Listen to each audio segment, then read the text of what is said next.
আহমেদাবাদৰ বিমান দুৰ্ঘটনাত এনেকুৱা ঘটনা সন্মুখলৈ আহিছে যি ঘটনাকেইটা শুনি আপুনি ভাবিব এয়া কেনেকৈ হ'ব পাৰে।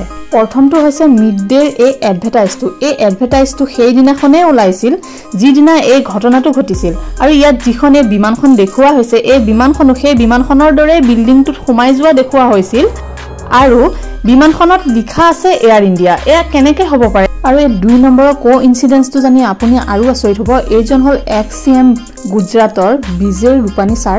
তেওঁৰ পাৰ্চনেল গাড়ীসমূহৰ নম্বৰ আছিল 1206 অৰ্থাৎ 12/6 আৰু তেওঁ গোটেইকেইখন পাৰ্চনেল গাড়ী সেই নম্বৰতে আছিল আৰু তেওঁৰ ঢুকুৱা দিনটোও হ'ল 12/6 অৰ্থাৎ 12 জুন। এয়া কেনেকুৱা কথা, তেওঁৰ পাৰ্চনেল গাড়ীসমূহ সেই নম্বৰতে আছিল আৰু তেওঁৰ মৃত্যুৰ দিনটোও সেই তাৰিখে। আৰু এই ভৱিষ্যতবাণী সন্মুখলৈ আহিছে যিটো এই পণ্ডিতজনে কৰিছিল। তেওঁ কৈছিল যে 7 জুনৰ পাছত এটা বিমান দুৰ্ঘটনা হ'ব আৰু এই দুৰ্ঘটনাত এজন বহুত নামী ব্যক্তিৰো মৃত্যু হ'ব।